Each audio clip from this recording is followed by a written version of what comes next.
ಇನ್ನು BJP ticket ವಿಚಾರದಲ್ಲಿ ಮೈಸೂರು ಕೊಡಗು ಅಂತ ನೋಡಿದಾಗ ಅಚ್ಚರಿಯಲ್ಲೇ ಅಚ್ಚರಿ ಅಭ್ಯರ್ಥಿ ರಾಜವಂಶಸ್ಥ ಯದುವೀರ್ ಅವರನ್ನ ಆಯ್ಕೆ ಮಾಡಿದೆ ಅಭ್ಯರ್ಥಿಯನ್ನಾಗಿ ಬಿಜೆಪಿ.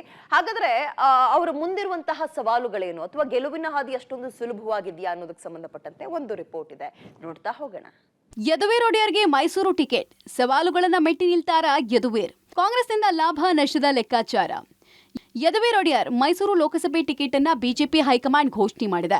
ಯದುವೀರ್ ಕುಟುಂಬಕ್ಕೆ ರಾಜಕೀಯ ಹಳೇದು, ಆದ್ರೆ ಖುದ್ದು ಯದುವೀರ್ಗೆ ರಾಜಕೀಯ ತೀರಾ ಹೊಸ್ತು. ಹೀಗಾಗಿ ಸಾಲು ಸಾಲು ಸವಾಲಿದೆ. ಬಿಜೆಪಿಯ ಸ್ಥಳೀಯ ನಾಯಕರ ಪರಿಚಯ ಕೂಡ ಯದುವೀರ್ಗೆ ಇಲ್ಲ.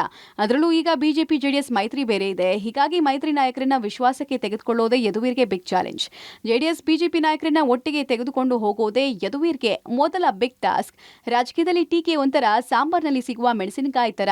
ಎಲ್ಲವನ್ನ ನಾವು ಜೀರ್ಣಿಸಿಕೊಳ್ಬೇಕು ಅಂತ ಯದುವೀರ್ ಹೇಳಿದ್ರು ಕೂಡ ಟೀಕೆಗಳನ್ನ ಎಷ್ಟು ಮಟ್ಟಿಗೆ ಎದುರಿಸ್ತಾರೆ ಅನ್ನೋದೇ ಕುತೂಹಲ.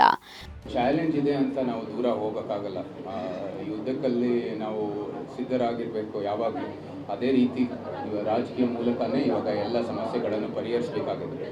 ಅದು ಕಷ್ಟ ಅಂತ ಹೇಳಿ ನಾವು ಭಾಗವಹಿಸಲ್ಲ ಅಂತ ಹೇಳೋದು ನನ್ನ ಪ್ರಕಾರ ತಪ್ಪು.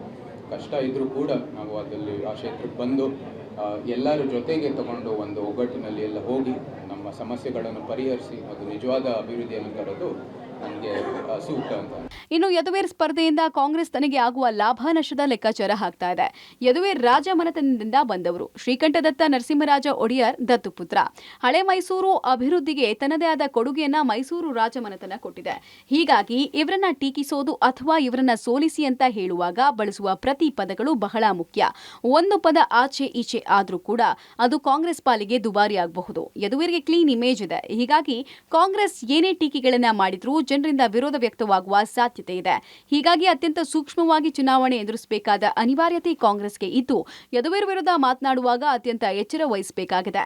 ಇನ್ನು ಯದುವೀರ್ ಸ್ಪರ್ಧೆಯಿಂದ ಕಾಂಗ್ರೆಸ್ಗೆ ಈ ಕ್ಷಣಕ್ಕೆ ಒಂದು ಲಾಭ ಕಾಣ್ತಾ ಇದೆ. ಅದು ಯದುವೀರ್ಗೆ ಬೀಳಬಹುದಾದ ಓಳೆಯಿಟ್ಟು. ಬಿಜೆಪಿ ಕಾರ್ಯಕರ್ತರು ಹಾಗೂ ಮೈಸೂರಿನ ಜನ ಈಗಾಗಲೇ ಪ್ರತಾಪ್ ಸಿಂಹ ಪರ ಸೋಷಿಯಲ್ ಮೀಡಿಯಾದಲ್ಲಿ ಕ್ಯಾಂಪೇನ್ ಮಾಡ್ತಾ ಇದ್ದು ಯದುವೀರ್ ಯಾವುದೇ ಕಾರಣಕ್ಕೂ ರಾಜಕೀಯಕ್ಕೆ ಬರಬೇಡಿ ಅಂತ ಕ್ಯಾಂಪೇನ್ ಮಾಡಿದ್ದು ಕಾಂಗ್ರೆಸ್ಗೆ ಲಾಭ ತಂದುಕೊಟ್ರೂ ಕೊಡಬಹುದು. ಒಟ್ಟಾರೆ ಯದುವೀರ್ಗೆ ರಾಜಕೀಯದ ಪಾಠಗಳು ಬೇಗ ಅರ್ಥವಾದ್ರೆ ಒಳೆಯಿಟ್ಟಿನ ಅಪಾಯ ತಪ್ಪಿಸಿಕೊಳ್ಬಹುದು. ಪಾಠ ಬೇಗ ಅರ್ಥ ಆಗುತ್ತಾ ಗೊತ್ತಿಲ್ಲ.